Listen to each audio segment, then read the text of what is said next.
এখানে এখানে যারা প্রাণ দিয়েছে রমনার ঊর্ধ্বমুখী কৃষ্ণচূড়া তলায়, যেখানে আগুনের কুলকির মতো এখানে ওখানে চলছে অসংখ্য রক্তের ছাপ, সেখানে আমি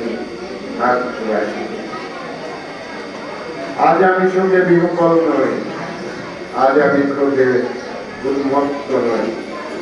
আজ আমি প্রতিজ্ঞায় অবিচল।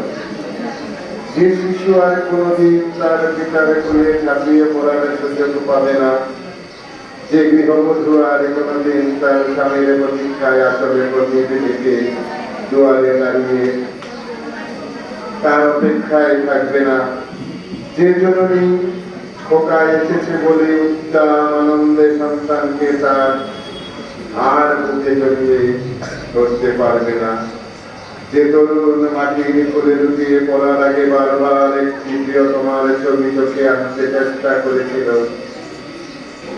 সে অসংখ্য ভাই বোনদের নামে আমার হাজার বছরের ঐতিহ্যে লালিত, যে ভাষায় আমি মাটি সম্বোধনে অভ্যস্ত,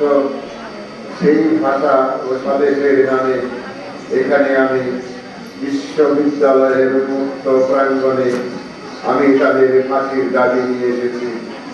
যারা আমার অসংখ্য ভাই বোনকে নির্বিচারে হত্যা করেছে। ওরা 40 জন কিংবা আরো বেশি, যারা প্রাণ দিয়েছে ওখানে রমনার রৌদ্র দগ্ধ কৃষ্ণচূড়ার গাছের তলায়, ভাষার জন্য,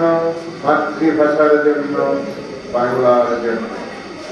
যারা দিয়েছে প্রাণ ওখানে একটি দেশের মহান সংস্কৃতি মর্যাদার জন্য। আলাউলের ঐতিহ্য, রবীন্দ্রনাথ, কায়কোবাদ, নজরুল তাদের সাহিত্য কবিতার জন্য, যারা দিয়েছে ওখানে পলাশপুরের মকবুল আহমদের পুঁথির জন্য, রমেশ শীলের গাথার জন্য, জসিমুদ্দিনের সজন বাদিয়ার ঘাটের জন্য, যারা প্রাণ দিয়েছে ভাটিয়ালি, বাউল, কীর্তন, গজল, নজরুলের খাঁটি সোনার চেয়ে খাঁটি আমার দেশের মাটি, এ দুটি লাইনের জন্য, দেশের মাটির জন্য, রমনার মাঠের সেই মাটিতে কৃষ্ণচূড়ার অসংখ্য পাত্রীর মতো 40টি তাজা প্রাণ আর অঙ্কিত বীরের পোষার জন্য। আমি দেখতে পাচ্ছি তাদের অসংখ্য বুকের রক্ত, রামেশ্বর আব্দুস সালামের কচি বুকের রক্ত, বিশ্ববিদ্যালয়ের সবচেয়ে সেরা কোন ছেলের বুকের রক্ত। আমি দেখতে পাচ্ছি তাদের প্রতিটি রক্ত কণা রমনার সবুজ ঘাসের উপর আগুনের মতো জ্বলছে, চলছে আর জ্বলছে, সে একটি বিরাট টুকরার মতো।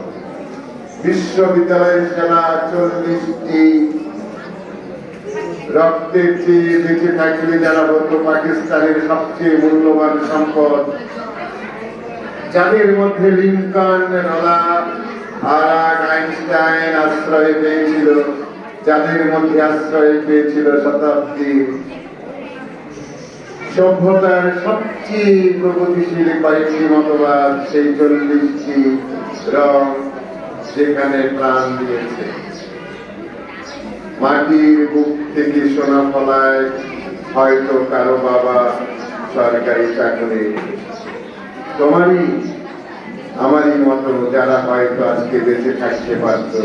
আমারই মতো তাদের কোনো একজন হয়তো বিয়ের দিন পর্যন্ত ধার্য হয়ে গিয়েছিল, তোমারই মতো তাদের কোনো একজন হয়তো মায়ের সপ্তপ্রাপ্ত চিঠিখানা এসে পড়বার জায়গায় টেবিলে রেখে গিয়েছিল। এমন একটি মূর্তিমান স্বপ্নকে বুকে চেপে জালিমের বিরুদ্ধে যারা প্রাণ দিল, সেই সব মৃত্যুর নামে আমি ফাঁসি দাবি করছি। সবাইকে ধন্যবাদ।